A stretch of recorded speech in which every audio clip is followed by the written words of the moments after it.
Hello students, good evening to all of you. कैसे हैं आप सभी लोग? उम्मीद है स्वस्थ होंगे और घर पर मन लगाकर पढ़ रहे होंगे। तो अब ये क्वेश्चन है और ये क्वेश्चन आप लोगों को सॉल्व करना है। Determine period, block and group and symbol of the element ABCD in the following. देखिए क्या किया गया है, यहां पर एक पजल टाइप का मैंने आपको दिया है। ABCD से एटॉमिक नंबर 47 को घेर दिया है और मैंने आपसे पूछा है कि आपको ABCD का पीरियड, ब्लॉक और ग्रुप बताना है। क्वेश्चन डिफिकल्ट नहीं है, क्वेश्चन बहुत। और सोचिए केमिस्ट्री में पीरियोडिक टेबल के अंदर ऐसे कितने सारे पजल बनाए जा सकते हैं। एक एक पार्ट भी अगर सॉल्व होता जाए तो करते जाइए।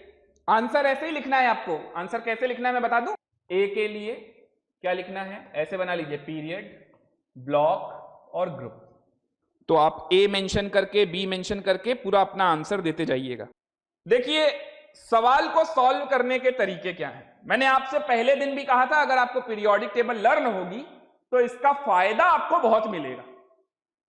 जैसे मुझे पीरियोडिक टेबल लर्न है तो मुझे बहुत फायदा, मुझे आंसर साफ साफ सारे दिखाई दे रहे हैं, लेकिन मैं अपने आप को 10th पास स्टूडेंट मानते हुए सॉल्व करता हूं। तो मुझे अभी हाल ही में 1-2 लेक्चर में 47 का इलेक्ट्रॉनिक कॉन्फ़िगरेशन करना सिखाया गया था।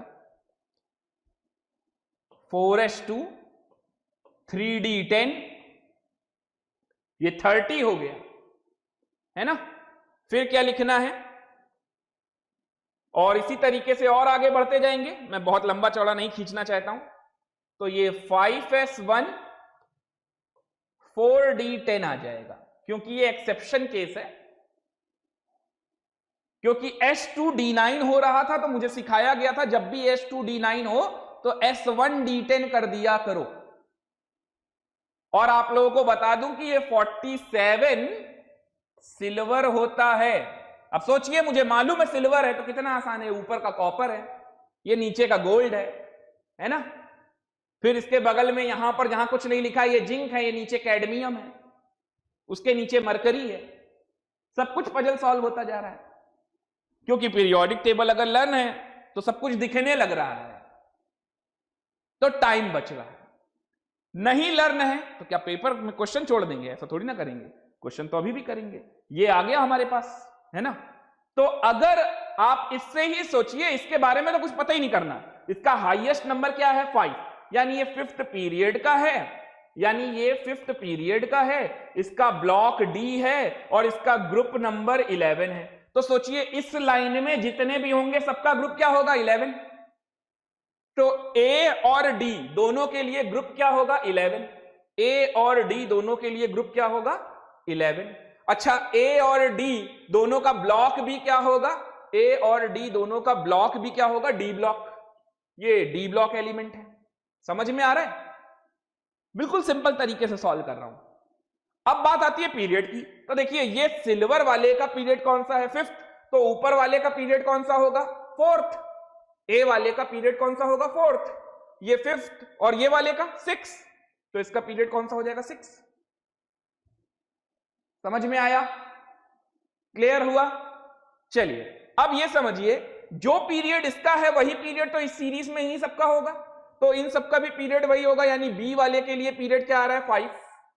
सी वाले के लिए भी पीरियड क्या आ रहा है? 5। अब अगर इस वाले का ब्लॉक डी है तो ये डी ब्लॉक का ही पूरा सीरीज चल रहा है। हाँ, आपको एटॉमिक नंबर से देखना पड़ेगा, ऐसा ना हो ये 57 लिखा हो और बगल में सी लिखा हो, तो समझ जाइएगा वो 72 है। हालांकि अभी ऐसा सवाल मैंने नहीं दिया है, बट ऐसा क्वेश्चन मैं टेस्ट में देता हूं और आपको पहले से ही हिंट कर दिया है।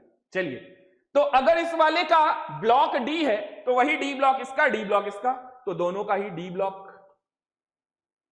अब यहां पर आते हैं, इसका ग्रुप नंबर क्या है? 11। कॉइनेज मेटल है ना, ये ग्रुप नंबर 11। तो सी वाले का ग्रुप नंबर क्या होगा? 12। सी वाले का ग्रुप नंबर होगा 12 और इससे पहले वाले का ग्रुप नंबर होगा 10। लीजिए सॉल्व हो गया। ये NS में कितने हैं और N-1 D में कितने हैं? तो 10 + 1 11, ग्रुप नंबर 11। तो जो ग्रुप इसका है वही ग्रुप इसका है, वही ग्रुप इसका है, इसके आगे एक जोड़ दीजिए तो इसका ग्रुप नंबर 12 हो जाएगा, इसका ग्रुप नंबर, है ना। तो ये वाला हमारा 11th ग्रुप हो गया, ये वाला हमारा 12th ग्रुप हो गया, और ये वाला हमारा 10th ग्रुप हो गया। ये वाला हमारा फर्स्ट बी है, ये वाला हमारा सेकंड बी है ना, और ये वाला हमारा 8th ग्रुप है।